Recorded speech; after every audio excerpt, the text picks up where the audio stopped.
Hello everyone, welcome to I Studentos। can do this with my eyes closed. It's too easy.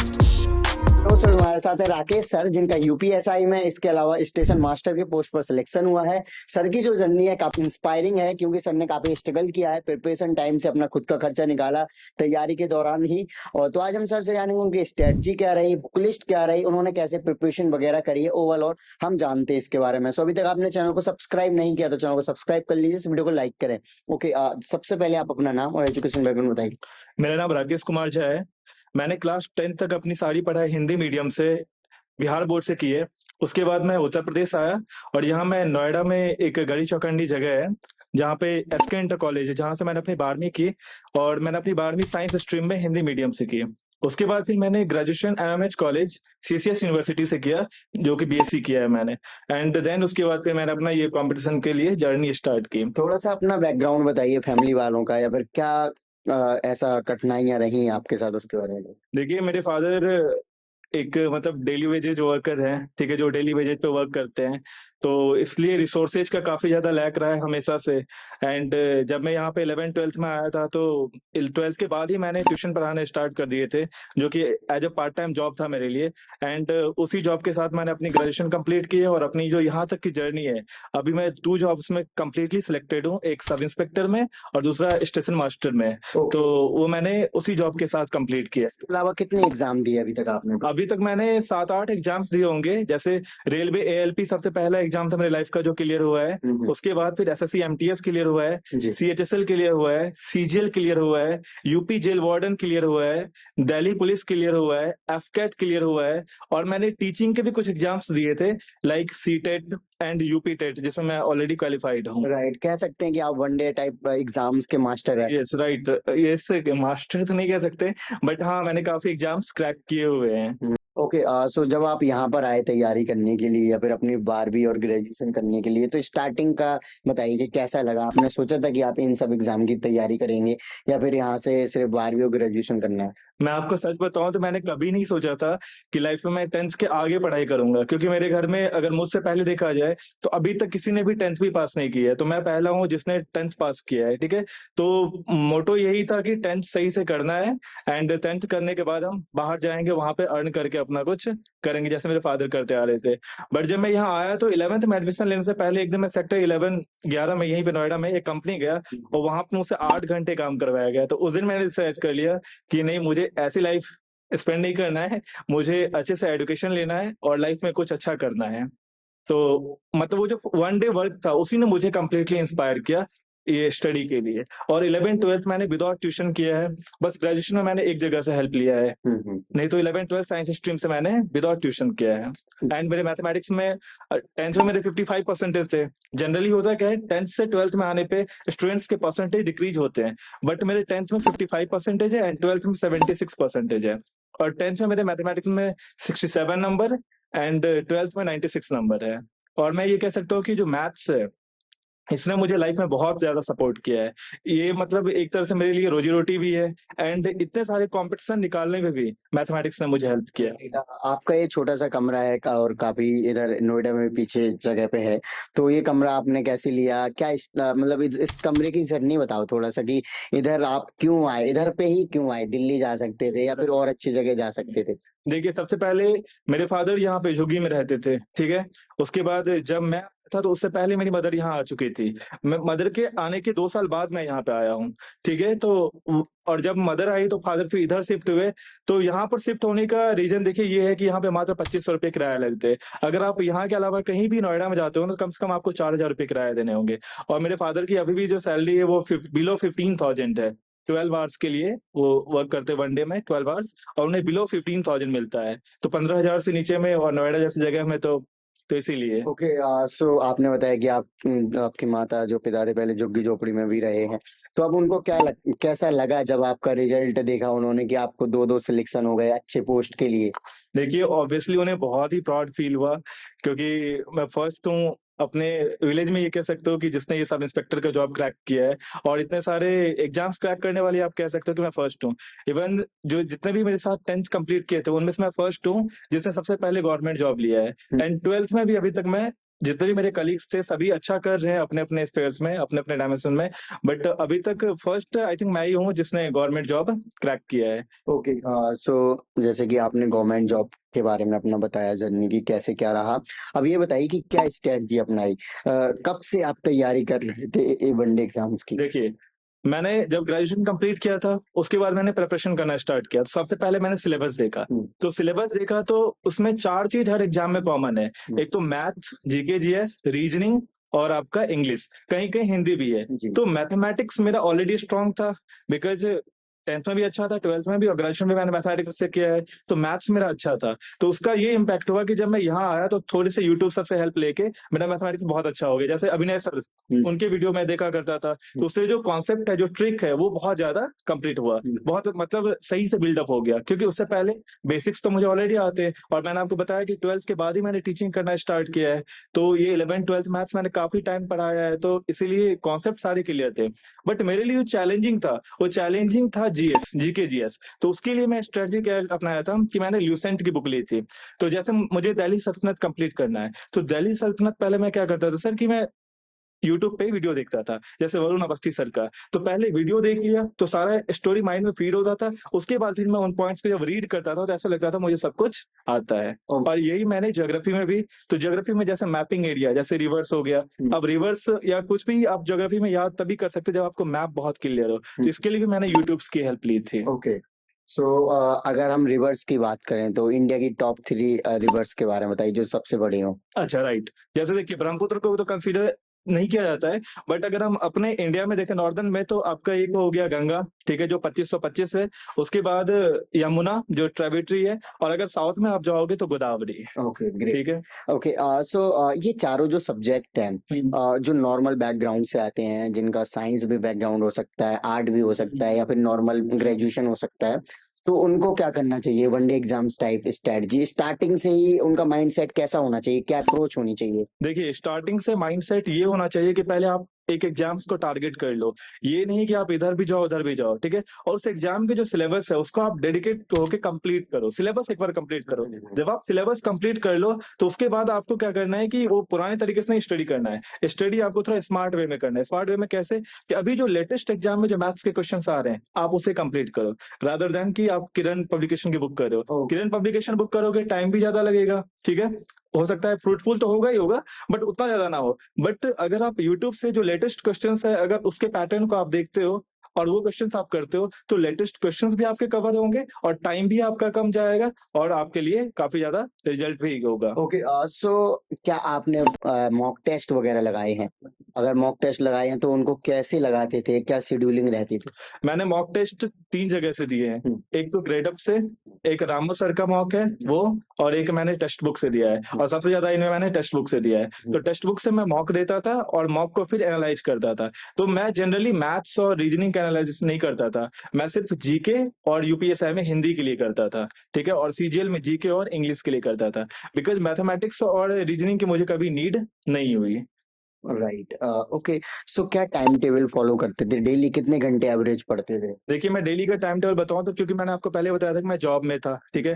तो होता ये था कि जब स्कूल जो कोविड आने से पहले मैं 10 से लेके ये मॉर्निंग से लेके 3 बजे तक की अपनी स्टडी करता था, ठीक है, जिसमें 5-6 घंटे आराम से स्टडी कर लेता था। 3 बजे के बाद मैं दूसरों के घर जाके होम ट्यूशन पढ़ाता था, ठीक है। जैसे एक सेक्टर 47 में होम ट्यूशन पढ़ाता था, ठीक है, एक उसके बाद सेक्टर 22 डी ब्लॉक में पढ़ाता था। तो वो काफी ज्यादा चलना पड़ता था, तो उसके लिए फिर रात को 8-9 बजे आता था। तो रात को जब 8-9 बजे मैं आता था घर वापस, उसके बाद मैं मॉक देता था। सुबह 5-6 घंटे की पढ़ाई और रात में फिर मॉक। लेकिन यही चीज कोविड के बाद क्या हुआ, चेंज हो गया, क्योंकि कोविड में सारे ट्यूशंस बंद हो गए थे। तो मैंने एक स्कूल ज्वाइन किया था, यही सेक्टर 71 में, बीआर पब्लिक इंटर कॉलेज। तो वहां पे मैंने पढ़ाना स्टार्ट किया था। तो वहां पे मॉर्निंग में मैं 6:30 घर से निकलता था, ठीक है। और उसके बाद मैं वहां पे से 2-2:30 बजे तक वापस आता था। फिर घर पे खाना खा के उसके बाद यही बर्गर। कितने घंटे पढ़ते थे, क्या शेड्यूलिंग रहती थी? जब स्कूल में था तो उस टाइमिंग से आप कह सकते हो 6-7 घंटे। 6 साल। अच्छा, एक और चीज, जैसे नॉर्मली कई लोग होते हैं काफी टाइम से तैयारी कर रहे होते हैं, तो एक वनडे टाइप एग्जाम या फिर यूपीएसआई या फिर स्टेशन मास्टर एग्जाम की कोई तैयारी कर रहा है, तो एवरेज कितने घंटे पढ़ें, या फिर क्या शेड्यूलिंग? जैसे मैथ के लिए कितना टाइम देना चाहिए, या फिर रीजनिंग के लिए, जीएस के लिए कितना टाइम देना चाहिए, इस तरीके से इंग्लिश के लिए कैसा? देखिए, पहली बात तो सक्सेस का मंत्र ये है कि आपको आता कितना है ये डिपेंड नहीं करता है, आप उस पर्टिकुलर टाइम स्पैन में कितने अच्छे से एफिशिएंट होके परफॉर्म कर रहे हैं, ठीक है, वो चीज मैटर करता है। तो परफॉर्म करने के अच्छे परफॉर्मेंस के लिए हमेशा प्रैक्टिस की नीड होती है, जी। ठीक है। तो इसके लिए अगर आप जैसे आर्ट साइड से है या फिर आपके मैथमेटिक्स में कॉन्सेप्ट उतने अच्छे नहीं है, तो आप स्टार्टिंग के 2-2.5 घंटे मैथ्स पे दीजिए, 1 घंटे आप रीजनिंग पे दीजिए, ठीक है। और उसके बाद हिंदी जैसे यूपीएसआई में बहुत ही वाइटल रोल प्ले करता है, तो उसके लिए आप डेली कम से कम 1-1.5 घंटे दीजिए। हिंदी के लिए जरा मैं स्ट्रेटजी बताना चाहूंगा। एक्चुअली मेरा हिंदी बहुत कमजोर रहा है, तो जो 12th में इसी वजह से मेरे हिंदी में 55 नंबर है और मैथमेटिक्स में 96 नंबर है। Okay. आप सोच सकते हैं, तो हिंदी मेरे लिए चैलेंजिंग था। तो उसे मैंने ऐसे टैकल किया था कि जैसे वीक में मंडे से लेके थर्सडे तक मैं ग्रामर पोर्शन को देता था, ठीक है। और उसके बाद जो फ्राइडे सैटरडे संडे है उसमें लिटरेचर पोर्शन में क्या होता है कि आपको याद करना होता है कि जो अखबार है, राइटर, ठीक है, इन सब के जो किसने कौन सा बुक लिखा है, ठीक है। और उसके बाद एक पर्टिकुलर लाइन होता है, ये लाइन किसके, जैसे वो जो महादेवी वर्मा है उनके उससे लिया गया, बुक से लिया गया, किसके बुक से लिया गया है, इस तरीके के लाइन्स आपको याद करने होते हैं। इस तरीके से मैंने हिंदी के प्रिपरेशन को बैफरकेट कर लिया था अपने डेज के अकॉर्डिंग कि मुझे Monday to Thursday grammar portion देना है, उसके बाद लिटरेचर पोर्शन देना है, ठीक है। इस तरीके से मैंने हिंदी कंप्लीट कर लिया था 15 से 20 दिन में। उसके बाद यूपीएसआई में जीके जीएस के लिए पॉलिटी बहुत ज्यादा इंपॉर्टेंस रखता है, पॉलिटी के बहुत क्वेश्चंस आते हैं।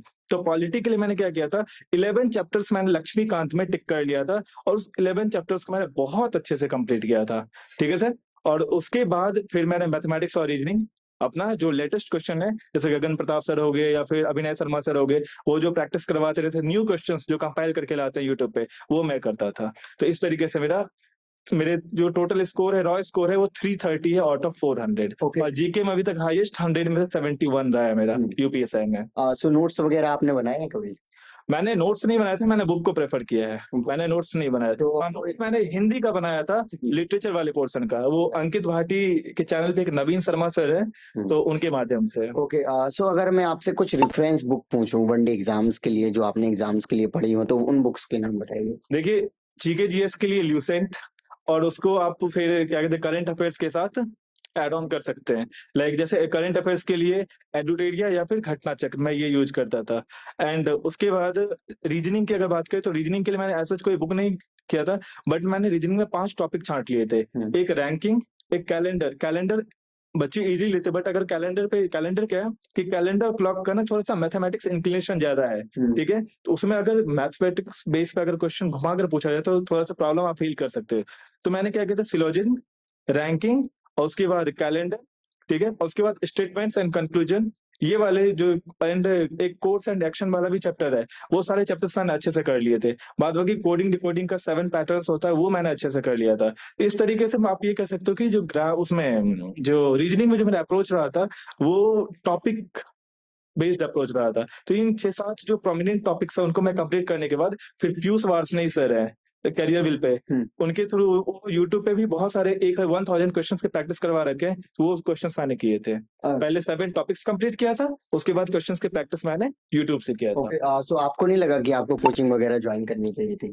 नहीं लगा था, बट थोड़ा सा फाइनेंशियल लैक भी था कि थोड़ा फाइनेंशियल दिक्कत थी, इसलिए भी नहीं लिया। एंड सेकंड थिंग यूट्यूब था, तो इसलिए मैंने यूट्यूब से ज्यादा हेल्प लिया। राइट, तो यूट्यूब की आपने खूब हेल्प ली है। राइट, यूट्यूब की मैंने हेल्प ली है। ओके, सो जैसे कि आप कोचिंग वगैरह करते थे या फिर पढ़ाते थे, तो उधर से कितना अर्निंग हो जाता था अप्रोक्स? देखिए, कोचिंग और उससे इस तरीके से 15 के आसपास 15-16,000 तक हो जाता था। सो जैसे कि और भी स्टूडेंट होंगे जो कि आपके तरह बैकग्राउंड से हो सकते हैं, या फिर जिनका होता है कि हम खुद से कमाएं और खुद पढ़े, है ना, तो उनके लिए आप क्या सजेस्ट करना चाहोगे कि कोचिंग या होम ट्यूशन टाइप जो प्रोफेशन है कितना हेल्पफुल है? देखिए, मैं यही कहूंगा कि अगर आपने एजुकेशन सही से लिया, जैसे अगर मैं 10th तक का एजुकेशन बताऊं, तो 10th तक में तो ये था कि सिर्फ 10th पास करना है, उसके बाद लाइफ में मैंने कुछ नहीं सोचा था। एंड ये यूपी सब इंस्पेक्टर और स्टेशन मास्टर तो मेरे लिए बहुत दूर की बात है, ठीक है, बियॉन्ड द इमेजिनेशन आप कह सकते हो। बट मैंने 11th-12th में बहुत सही से स्टडी की थी, क्योंकि मेरे पास ट्यूशन भी नहीं था, तो मैंने अपने साथ मतलब most of the time utilize किया था स्टडी के लिए। और 11th-12th की ड्यूरिंग मैंने अपने फिजिक्स और मैथमेटिक्स में कॉन्सेप्ट बहुत अच्छे से बिल्डअप कर लिए थे, और उन्हीं कॉन्सेप्ट्स को 12th का एग्जाम जिस दिन कंप्लीट हुआ था, उसके बाद अभी तक के पीरियड में मैंने अर्निंग के लिए यूटिलाइज किया, और वहां से अर्निंग करके साथ साथ मैंने अपने एजुकेशन को कंटिन्यू रखा, क्योंकि मुझे पता था अगर मुझे अपने फादर जैसा लाइफ नहीं चाहिए, ठीक है, अगर मुझे थोड़ा बेटर लाइफ चाहिए तो सीधी सी बात है, मुझे एक न्यू डायमेंशन को अडॉप्ट करना होगा, ओके। और उसके लिए मैंने अपने एजुकेशन को कंटिन्यू रखा था। सो जैसे कि आप यहाँ पे रहते हो, तो जब आपका रिजल्ट आया, सबको पता चला होगा, तो उन्होंने क्या कहा, क्या रिएक्शन था? आज इस एरिया में मैं जहां भी जाऊं, स्पेशली ये 12/22 में, वहाँ मतलब बहुत ही रिस्पेक्ट के साथ बात करते हैं कि, और वो कहते भी हैं कि ऑल्दो तुम बिहार से हो बट इस लोकेलिटी में फर्स्ट हो जिसने 4200 ग्रेड पे का जॉब क्रैक किया है, जो कम्प्लीटली सिलेक्टेड है। तो काफी रिस्पेक्ट मिलता है, और साथ से मेरे पेरेंट्स को भी काफी ज्यादा मिलता है रिस्पेक्ट, तो उन्हें भी काफी अच्छा फील होता है।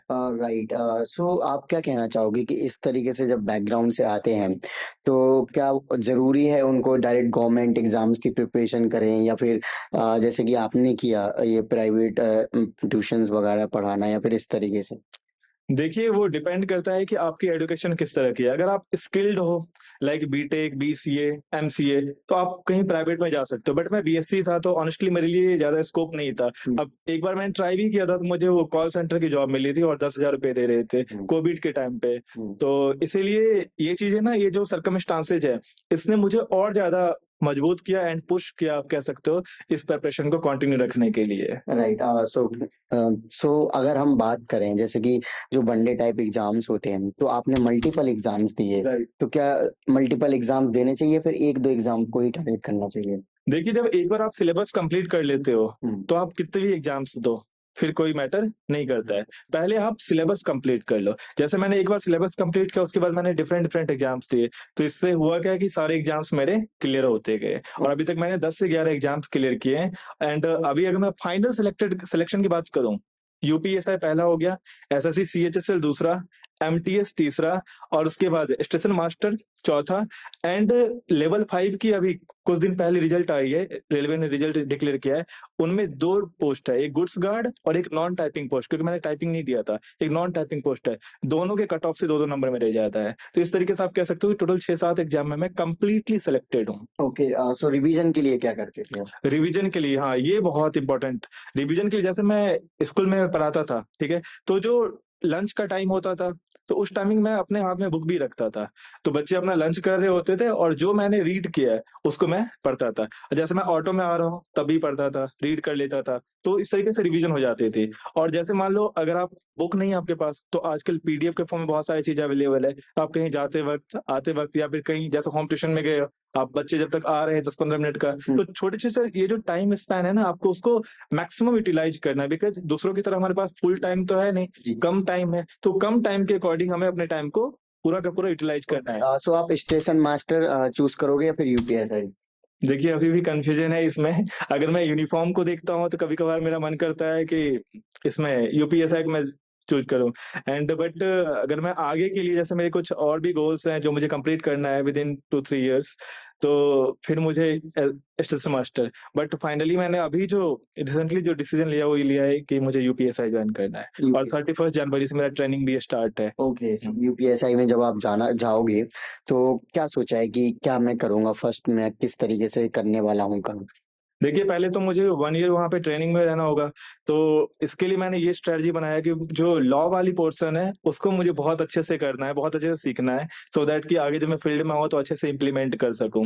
एंड साथ ही साथ मुझे अपने जो जो फिजिकल एप्टीट्यूड है उस पर भी बहुत अच्छे से ध्यान देना है, एंड सो दैट कि जब मैं फील्ड में जब वर्क के लिए डिप्लॉयड किया जाऊँ, तो वहां पर अच्छे से करो, एंड जो भी जिनको भी हेल्प की नीड है, क्योंकि आप यूपीएस है ना, एक जॉब नहीं है, it's not a job, it's a service.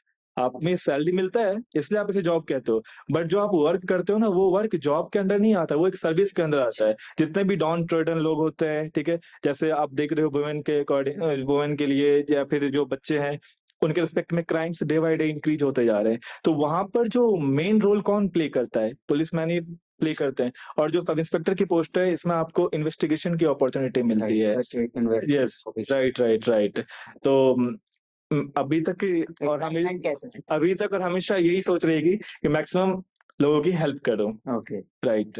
Okay. So last में कोई मैसेज देना चाहते हो जो न्यू एस्पिरेंट है, तैयारी में आना चाहते मैं न्यूज पेरेंट्स को यही मैसेज दूंगा कि प्लीज आप मेरा खुद का बैकग्राउंड देख सकते हैं कि मैं कहाँ से आया हूँ।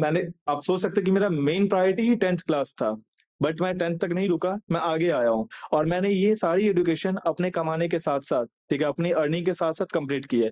तो प्लीज आप 11-12 में अगर आपको लगता है कि आप गरीब फैमिली से हैं, आप अपने कुछ सब्जेक्ट्स को मजबूत कीजिए और हिम्मत मत हारिए। स्टार्टिंग में आपको 6-7 महीने 1 साल तक बहुत डेडिकेट होके आपको अपना सिलेबस कंप्लीट करना है। एक बार आप सिलेबस कंप्लीट कर लीजिए और उसे 2 टाइम्स रिवाइज कर लीजिए at least. Believe me, you can crack any exam, any one day exam. Okay, so thank you so much for your lovely message. So friends, आपने देखा कि सर ने अपनी जर्नी को, स्ट्रेटजी को, कैसे प्रिपरेशन करनी है, इन सबको शेयर किया इस वीडियो में। सो आई होप कि आपको वीडियो अच्छी लगी होगी, तो इस वीडियो को लाइक करें। अभी तक आपने चैनल को सब्सक्राइब नहीं किया तो चैनल को सब्सक्राइब कर लीजिए। एंड आपके जो भी क्वेरीज होते हैं आप हमें इंस्टाग्राम में, फेसबुक पर मैसेज कर सकते हैं।